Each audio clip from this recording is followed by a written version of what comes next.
Bonjour tout le monde, ravi de vous retrouver pour l'émission du mercredi 26 mai 2021. Le Bitcoin s'établit à 40 200 $, il retrouve ce niveau clé des 40 000 $, à voir justement où est-ce qu'on clôture cette bougie mensuelle du mois de mai.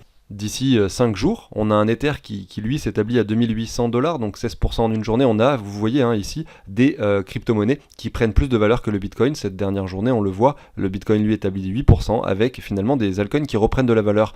Et donc on va en profiter justement avant l'introduction pour aller voir l'altcoin dominance, voir si justement après ce crash et l'altcoin dominance qui a énormément retracé, si on n'a pas une petite reprise, voir un petit peu ce qu'il se passe. Mais voilà, il est intéressant de constater que finalement, lorsque nous étions sur les niveaux des 30 000, 35 000, nous avions forcément un bon prix d'achat, c'était visible sur le Crypto Fear and Greed qui avait atteint un niveau qui est assez historique, on a du mal, enfin c'est assez rare que le Crypto Fear revienne sur son niveau des 10, et c'était le cas, et donc voilà, il y avait cette opportunité qui aurait pu être saisie, peut-être que certains d'entre vous l'ont fait, voilà, j'essaye de faire des émissions complètes, malgré le crash, c'est vrai qu'on observe, j'observe moi-même un moins de vues sur les vidéos, je vois que beaucoup de gens se désintéressent du marché, et c'est finalement le meilleur moment généralement pour investir, et ceux qui sont encore là et qui regardent encore les vidéos, j'espère que certains d'entre vous ont pu en profiter. Au passage, n'hésitez pas à vous abonner, à liker, à commenter, à activer la petite cloche pour ne pas manquer les émissions quotidiennes. Et je vais continuer du coup avec les analyses. Alors je vais faire le Bitcoin et l'alt dominance avant l'introduction, et après on va aller voir les altcoins dont j'ai pas pu parler hier. Vous allez voir, il en reste, je pense, peut-être une dizaine à faire. On va essayer de toutes les passer. Et donc ici, voilà, sur le Bitcoin, qu'est-ce qu'on voit? On voit finalement rien de plus qu'hier, donc je vais le faire très rapidement. Ici, je suis en weekly, si je me mets en daily, on observe que voilà, vous voyez, on n'est pas venu très loin de cette ligne des 61,8 de Fibo. Pour reprendre un petit peu de valeur, désolé pour ces points jaunes qui s'affichent à cet endroit-là. Voilà, donc là, on reprend un petit peu de valeur, on est venu tester ce gros niveau finalement, qui était un joli niveau de support, pour maintenant reprendre de la valeur. On pourrait très bien, sans problème, revenir tester cette trendline aux alentours des 50 000 $ dans les jours qui viennent.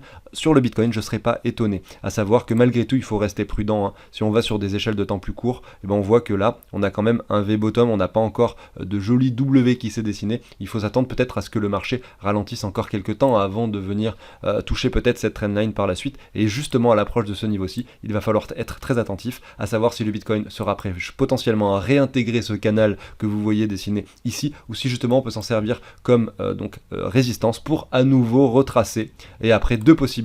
Si jamais on s'en sert de résistance pour retracer, soit on revient tester la zone de rechargement qui se situerait, donc si on se met le Fibo comme ceci, qui se situerait dans ces niveaux-là, donc entre les 37 000 et les 34 000 $, et dans ce cas-là, on pourrait effectivement, si on revient la tester, avoir ensuite un rebond pour matérialiser un W comme ceci, soit, pourquoi pas, aller chercher encore un niveau plus bas et venir chercher peut-être ce niveau des 61,8 qui se situe par ici, aux alentours des 27 000 $, et dans ce cas-là, on aurait un marché un petit peu plus bearish, avec finalement voilà, des choses qui dessinent des M, avec des confirmations, etc.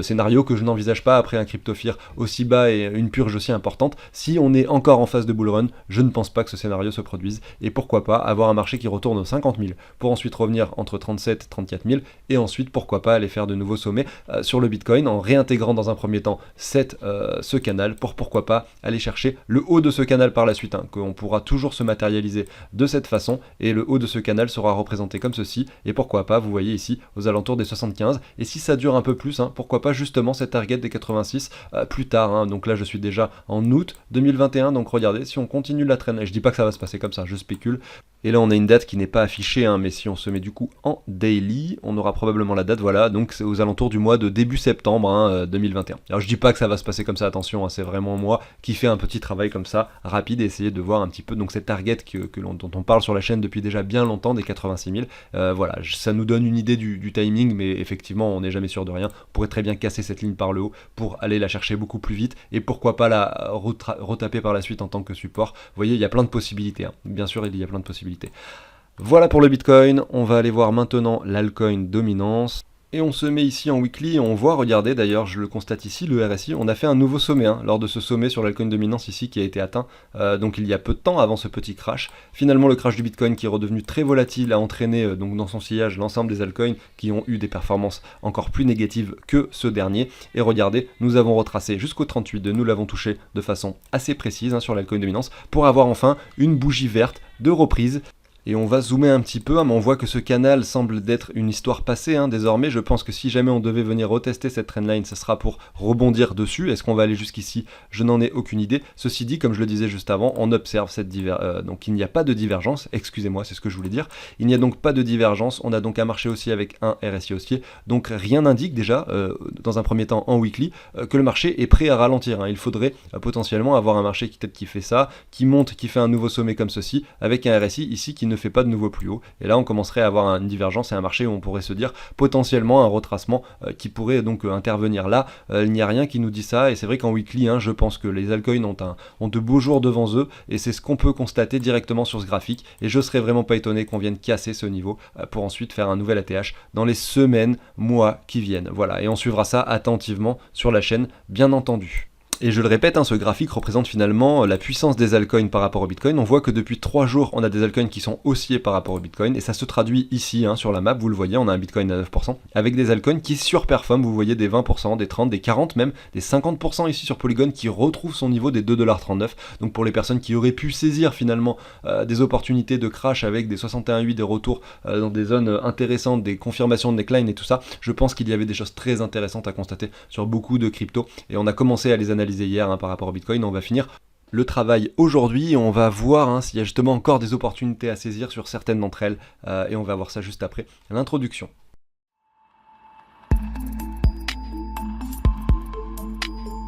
Alors avant de commencer les analyses de ces altcoins, hier on a fait jusqu'à ADA il me semble, donc on va regarder toutes celles-ci, peut-être plus même, on verra en fonction du temps que l'on aura. Mais ceci étant dit, je vous partage donc un petit tableau que vous voyez devant vous sous l'échange d'une donation. Donc c'est un tableau qui récapitule tous vos investissements. Donc si vous avez de l'argent réparti de partout, ça vous fait tout simplement un récap total, et ça permet de calculer également ses plus et ses moins values. Donc en fait c'est un petit tableau qui vient récupérer le prix des cryptos en temps réel. Vous voyez donc là je suis sur un autre onglet du tableau, je tape ma crypto, donc vous allez pouvoir mettre toutes vos cryptos jusqu'à 200, c'est sur Google Sheet, et les prix viennent se chercher automatiquement, vous voyez les prix des cryptos viennent se récupérer automatiquement. Derrière voilà la crypto se met automatiquement ici, vous allez dire combien vous en avez, par exemple 150 ici et 100 sur cette plateforme là, vous dites sur les plateformes en fonction des plateformes combien vous en avez, et vous avez le total, la valeur en dollars, en euros, le pourcentage. J'ai fait une vidéo beaucoup plus complète où j'explique vraiment en détail comment marche ce tableau. Ensuite il y a les plus-values, vous allez pouvoir, donc je finis juste avec ça. Si vous récupérez 2000 euros, vous dites que vous avez acheté 10 000 euros de crypto à ce moment-là, et là donc par exemple 2 semaines après vous en récupérez 2000, à ce moment-là le portefeuille a pas mal évolué, et il a augmenté, donc vous avez une plus-value qui est simplement ici, qui est calculée. Vous allez pouvoir mettre toutes les calculs et la plus-value totale va s'afficher. Je vous mets la vidéo où j'explique mieux le tableau dans la description. Vous avez donc le lien avec le timer qui va vous amener directement à la vidéo avec une petite explication de 3 minutes là-dessus. Et pour ceux qui sont un peu plus flemmards et qui ne veulent même pas aller voir la description, je vous mets la fiche de la vidéo en question, et donc c'est à 10 minutes 44 que je parle donc du tableau. Voilà pour ça. On commence avec Link par rapport au Bitcoin. Il y a une chose qui me saute aux yeux, c'est que regardez, vous avez une trendline qui se dessine ici, qui vient chercher les cours à cet endroit-là, et on est venu la toucher une nouvelle fois avec cette petite purge. Donc pour quelqu'un qui aurait mis une alerte ici, il avait son point d'achat parfait. Alors c'est vrai que quand ça crache comme ça aussi fort, on a du mal à déclencher des achats, même quand on a des choses pertinentes sur les graphiques, parce que émotionnellement c'est difficile. Et d'ailleurs regardez cette bougie de reprise qui se donc retrouve juste après ici. Donc je suis sur Link par rapport au Bitcoin, je précise. Je vais faire toutes les cryptos aujourd'hui, donc par rapport au Bitcoin, et ensuite par rapport au dollar je vais faire chaque crypto à la suite, Bitcoin et dollar. Ici voilà, donc on a ce canal ascendant qui se situe comme ceci, et aujourd'hui voilà le Link se trouve dans ces niveaux là, et on a ce W tout de même qui s'était construit lentement mais sûrement avec cette confirmation pour finalement revenir chercher un point très bas, dû au fait que justement il y a eu un gros crash sur le Bitcoin, et que donc le Link a suivi, et par rapport au Bitcoin a perdu tout de même beaucoup de valeur. Et là c'est vrai qu'on a aujourd'hui des altcoins qui reprennent vraiment de la vigueur, et je pense que pour les personnes qui ont vu leur portefeuille divisé par 2 ou même plus, se retrouvent aujourd'hui avec des performances positives énormes, malgré tout, même si on ne revient pas sur les niveaux précédents parce que le Bitcoin est toujours bas, on a quand même des altcoins qui sont bien plus forts qu'il y a quelques mois.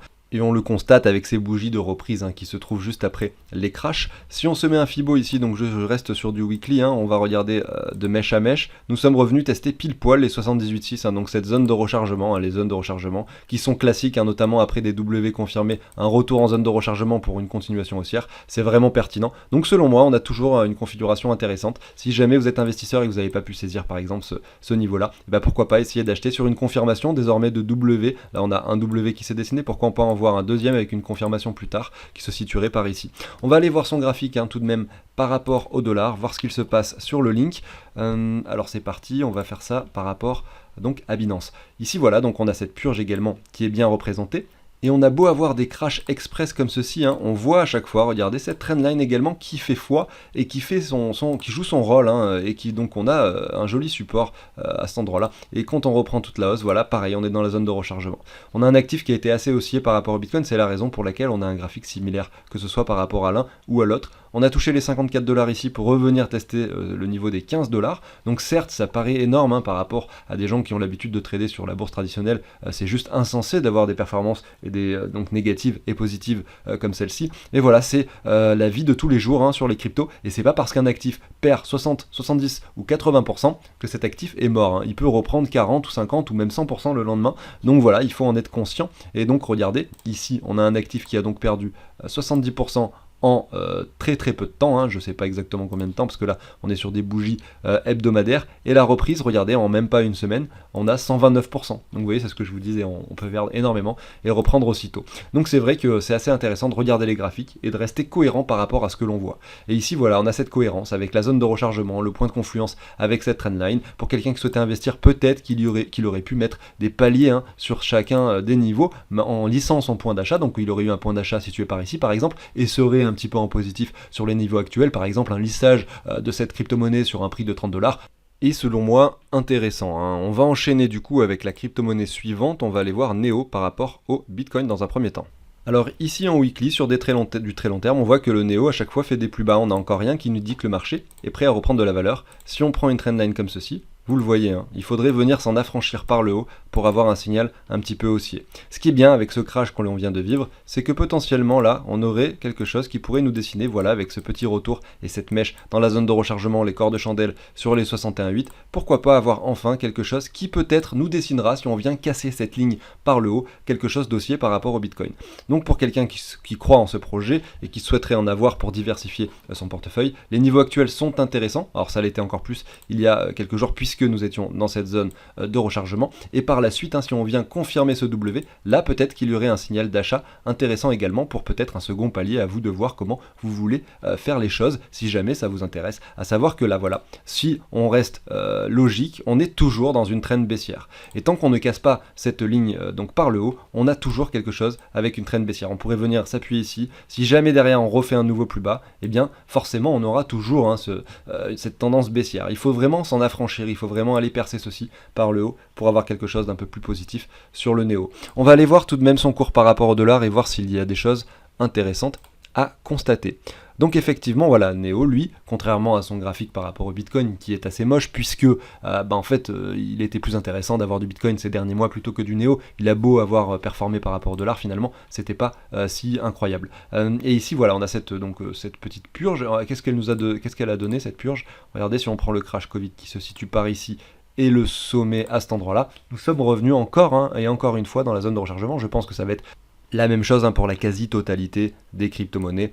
Mais voilà, donc Neo, si jamais, comme le graphique que je vous montrais juste avant par rapport au Bitcoin, si on vient casser la ligne que je vous ai montrée par le haut, et bien peut-être que là, sur le graphique par rapport au dollar, on serait prêt à faire un nouvel ATH et aller chercher des sommets. Il y a donc un Neo à 200, 300, donc si je retourne sur le graphique par rapport au Bitcoin, pour vous montrer un petit peu l'intérêt de faire ce travail, c'est parce qu'en fait ça permet d'identifier les cryptos qui peuvent avoir des performances bien plus importantes que d'autres. Par exemple celle-ci, si on vient confirmer, donc là j'ai plus ma ligne, mais voilà, si on vient confirmer qu'on casse par le haut ce canal que j'ai tracé tout à l'heure, si jamais on revient directement chercher des niveaux supérieurs, par exemple par ici, 200, 300, 400, on peut avoir facile 400% après la cassure par rapport au Bitcoin. Si on prend par rapport au cours actuel, on est encore sur plus important, quasiment 2 fois plus. C'est-à-dire qu'entre ici et la cassure, on a même quasi 100%. Donc vous voyez, donc 700-800% par rapport au Bitcoin. Ce qui veut dire que par rapport au dollar, si le Bitcoin prend de la valeur, on pourrait avoir un Neo qui fait x10, x15, x20, x30 sans problème, puisque c'est une crypto-monnaie qui n'a pas encore performé. Alors je dis pas encore, mais c'est pas le vrai terme, parce qu'en fait effectivement c'est une crypto qui pourrait ne pas performer du tout. Mais on a un graphique intéressant, on n'a pas de divergence sur le RSI, on a une crypto qui revient dans une zone de rechargement avec un retest. Voilà, pour moi, toutes les conditions sont réunies à voir si justement derrière la chance nous sourit ou pas avec cette crypto si jamais vous l'utilisez pour diversifier votre portefeuille. Je vais continuer du coup avec le SNX par rapport au Bitcoin. Et on voit que cette dernière, malgré le fait qu'elle ait été bullish par rapport au dollar, par rapport au Bitcoin, donc elle stagne depuis un petit moment. C'est-à-dire que là, nous étions en août 2020 et nous avons un marché, regardez, si on se met des trendlines comme ceci, qui se contracte petit à petit avec un cours, regardez, qui réduit sa volatilité. On a beau avoir une mèche haute, une mèche basse, etc., avec un cours qui est quand même volatile malgré tout, on a quand même 50% entre les deux bornes, mais vous voyez, ça se réduit petit à petit, avec le RSI, regardez également, qui se contracte. Donc je serais pas étonné que là, on a quand même ce W qui pourrait se matérialiser de cette façon, s'il y avait une cassure, mais vous voyez, on y est encore loin, on a beau avoir essayé de le faire, derrière on a ce crash qui intervient, on revient tester cette ligne une nouvelle fois. Je pense que voilà, le marché va peut-être jongler encore entre ces deux bornes avant de prendre une décision pour le SNX. Ceci dit, on va tout de même voir son prix par rapport au dollar et voir ce qui s'est passé. Il a dû probablement être relativement haussier, mais regardez, il a surtout été haussier jusqu'à février, et derrière il a fait quasiment que chuter. On a eu cette ligne. Il y a beaucoup de cryptos qui ont performé pendant cette période, et regardez, le SNX lui non, il a en revanche perdu un petit peu de valeur due également au fait que vous l'avez vu par rapport au Bitcoin, il fait pas de nouveau sommet non plus. Donc si on reprend toute cette hausse qui a eu lieu entre le mois d'octobre 2020 et ici février 2021, donc là c'est le moment où on a eu effectivement cette jolie performance, avec un cours qui est passé de 2,40$ à 30$ environ, donc là le x10 a déjà eu lieu, et on a eu ce retracement avec ce retour en zone de rechargement par la suite. Donc là on est selon moi encore sur des niveaux intéressants, sur le niveau des 14$, mais vous l'avez vu, il va falloir attendre que sur le graphique par rapport au Bitcoin on ait cette confirmation haussière pour avoir vraiment un marché qui peut-être effectuerait un nouvel ATH ici par rapport au dollar, peut-être avoir un SNX qui monte aux 50-100$, c'est jouable. Ceci dit, voilà, je m'en sers également pour diversifier. Est-ce que ça va monter ou descendre? Je n'en ai aucune idée, mais les prix actuels sont selon moi intéressants, comme pour la plupart des cryptos. Mais je le répète, il y a des cryptos qui ont déjà performé, celle-ci c'est le cas, elle a déjà fait x10, et d'autres qui ne l'ont pas fait. Et donc peut-être que celles qui ont déjà performé, qui ont déjà fait x10, ont un potentiel de hausse quand même important, mais moins important que celles qui n'ont pas encore performé, qui peuvent, elles, par exemple, faire x50, et celles-ci, peut-être que les SNX pourraient juste faire x5. Si on passe de 14 déjà à 50-60$, c'est déjà pas mal, ça nous amène déjà sur un cours qui fait un nouveau sommet, et largement, vous voyez. Donc c'est vrai que voilà, il faut savoir faire la différence entre les coins, et c'est vrai que des fois, en regardant les graphiques, par rapport au Bitcoin, on peut identifier, à savoir si certaines, ou même par rapport au dollar, si certaines ont déjà performé ou non, pour essayer de voir un petit peu comment vous voulez répartir votre risque. Peut-être que mettre de l'argent dans celles qui ont déjà performé et qui sont dans une bonne période de retracement, comme c'est le cas sur SNX, est pertinent. Mais malgré tout, il faut rester conscient que le potentiel de gain est moins important. Et c'est un investissement qui est a priori moins risqué. Le risque récompense va toujours l'un avec l'autre de toute façon. On va aller voir maintenant AAVE, donc AAVE par rapport au Bitcoin. Et en regardant ce graphique, je vois directement que cette crypto se porte plutôt bien. On a eu beau avoir ce crash et cette grosse bougie très volatile à cet endroit-là lors du crash du Bitcoin. On a tout de même un cours qui s'établit sur un niveau qui reste relativement élevé. C'est comme sur les cryptos que je vous avais passé tout à l'heure. On pourrait se mettre une trendline comme ça. Vous voyez, cette fois-ci, on n'est même pas revenu la tester comme c'était le cas sur les autres.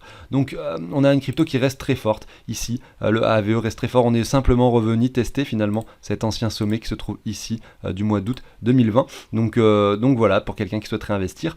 De mon point de vue, il serait intéressant d'attendre vraiment un retour dans cette zone, en tout cas ici, quand je le regarde par rapport au Bitcoin, notamment parce que déjà on le voit sur le RSI, on a un RSI qui est de moins en moins élevé ici, avec un cours qui lui fait des sommets, donc la divergence qui s'installe tranquillement. Voilà, on a un cours qui finalement après ce crash n'est pas revenu très bas. Alors j'ai l'impression qu'on latéralise un peu, donc on ne fait pas non plus de nouveaux sommets. Donc selon moi, c'est une crypto-monnaie qui est forte en ce moment par rapport au Bitcoin, et je préfère, donc j'en ai eu, j'ai pu en acquérir avant lors de ce premier donc W qui se situe par ici, donc tant mieux, mais malgré tout, voilà, aujourd'hui, si j'étais investisseur, j'essaierais de me pencher sur d'autres cryptos où je mettrais une alerte dans cette zone-ci de rechargement. Si on la regarde par rapport au dollar, on est venu de façon express dans cette zone de rechargement pendant ce crash. On a tout de même cette divergence qui est toujours installée ici, vous voyez, avec un cours qui monte et un RSI qui descend. Donc là, selon moi, c'est pareil. Ce niveau-là a été intéressant puisque nous avons touché les 61,8. Malgré tout, on ne s'est pas installé dans cette zone, donc c'est assez compliqué d'investir. Et je pense que quelqu'un qui aurait acheté par palier également cette crypto aurait eu un prix intéressant d'achat peut-être pour la suite des événements. Malgré tout, il faut faire attention à cette divergence qui en plus est confirmée, donc qui s'est confirmée lors de ce crash. Donc selon moi, c'est une crypto qui risque de peut-être ne pas performer tout de suite et qui reste assez forte ici. Je m'attendrais éventuellement à un petit crash supplémentaire, comme je le disais juste avant, avec un prix qui pourrait s'établir entre les 270 et les 150 dollars sur AAVE. Et si on regarde maintenant le CHSB, on a une configuration à peu près similaire à la crypto-monnaie précédente, qui était donc AAVE. Regardez, on a un sommet ici, on est revenu tester pile poil finalement ce niveau, on n'est pas venu chercher des niveaux bas, on a une crypto assez forte, on a l'impression qu'à chaque fois il y a des personnes qui ne veulent pas que le cours redescende plus bas que ce niveau-là, et si on se met un Fibo comme ceci, vous voyez, la zone de rechargement a même pas été atteinte, donc il est vrai que selon moi, pour quelqu'un qui souhaiterait investir, le train est déjà passé, enfin je dis qu'il est déjà passé, je dis pas que ça va pas encore performer par la suite, mais si j'étais investisseur, j'essaierais de mettre des alertes plus bas, et si ces alertes ne sont pas atteintes, eh ben je me dirais que c'est pas une crypto-monnaie pour moi. Voilà, moi j'ai pu acquérir du CHSB. J'en ai parlé sur la chaîne plusieurs fois avant justement qu'il y ait eu ces performances. Le marché peut très bien aller beaucoup plus haut, mais si je devais mettre de l'argent aujourd'hui dans des cryptos, je ne choisirais probablement pas CHSB, mis à part si l'on revient dans cette zone, dans cette zone qui serait intéressante selon moi. Et on continue avec le Zcash qui lui en revanche a selon moi une configuration intéressante et une crypto-monnaie qui pourrait être achetée pour une diversification. Et je vais vous montrer pourquoi. Alors ici par rapport au Bitcoin déjà il y a un cours qui fait à chaque fois de nouveau plus bas. Un marché, donc c'est vrai que ça reste assez risqué, c'est pour ça que la raison qui est intéressante de faire, donc la chose qui est intéressante, excusez-moi, de faire, ce serait d'en acheter vraiment un petit pourcentage, parce que ça reste un investissement risqué par le fait que nous sommes dans une trend baissière, on le visualise ici clairement. Malgré tout, on a un RSI qui lui affiche une divergence. Ce RSI n'a pas confirmé cette divergence, il faudrait qu'effectivement pour cela, que le marché monte un petit peu pour avoir un RSI qui vienne chercher une zone de surachat, pour confirmer finalement ce W visuel sur le RSI. On a un cours qui, avec ce petit crash, est revenu assez bas, donc on nous offre à nouveau des opportunités d'achat assez intéressantes. Je pense que là, si on se met un petit Fibo, regardez, on a touché la zone de rechargement, et donc selon moi, pour avoir vraiment des confirmations sur cet actif, il faudrait qu'on vienne chercher un nouveau sommet comme ceci, ce qui ferait déjà par rapport au niveau actuel une hausse de 70-100%.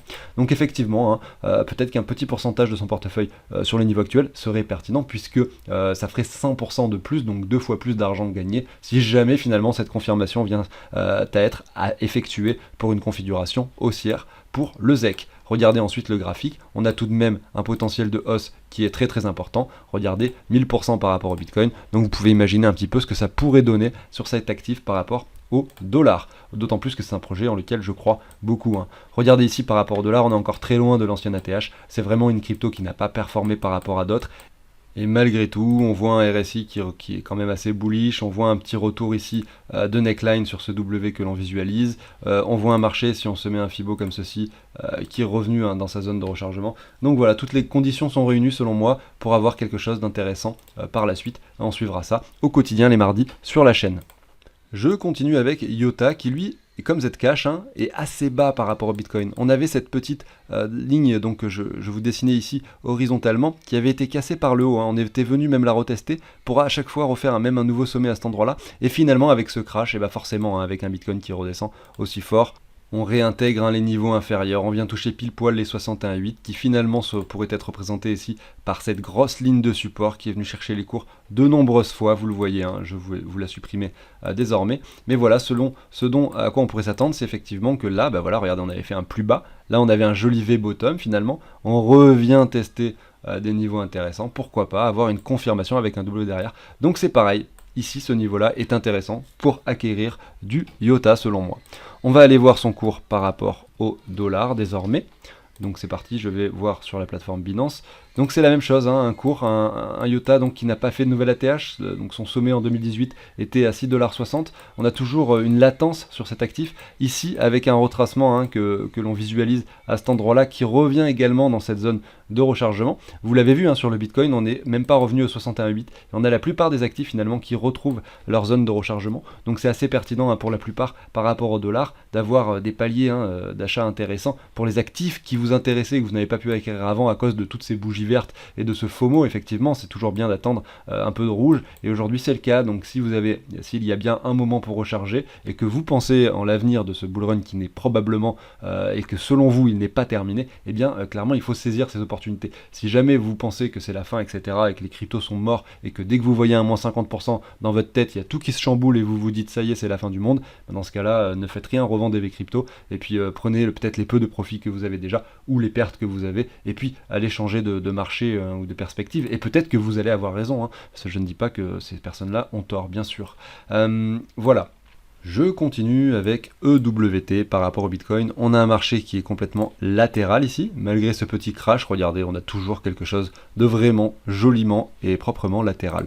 Donc il va falloir rester patient pour les personnes qui ont investi dans ce projet, notamment parce que nous avons certes un actif, un projet qui selon moi a un potentiel énorme. On a des fluctuations ici qui sont bornées, hein, on le voit ici de façon assez claire, hein, sont bornées entre une ligne haute et une ligne basse à chaque fois, qui sont atteintes de façon assez propre. Et ça me rappelle un autre actif, hein, qui était donc le Nexo, qui avait fait la même chose pendant toute une période avant d'avoir quelque chose d'assez haussier. Alors ça avait duré moins longtemps, hein, c'est vrai, mais malgré tout, quand on a quelque chose qui est borné comme ceci et qui latéralise aussi longtemps, il faut s'attendre peut-être à un moment que justement, hein, vu que beaucoup de personnes en ont marre d'attendre, peut-être que beaucoup de personnes vont revendre leurs cryptos, et c'est à ce moment-là peut-être justement que beaucoup de gros investisseurs vont rentrer dans la partie et que le token prendra de la valeur, hein. C'est vrai que c'est jamais facile d'être patient aussi longtemps, mais en tout cas c'est ce que je fais, c'est ce que je suis, et avec le petit pourcentage que j'ai attribué, ça ne me dérange absolument pas de hold et d'attendre.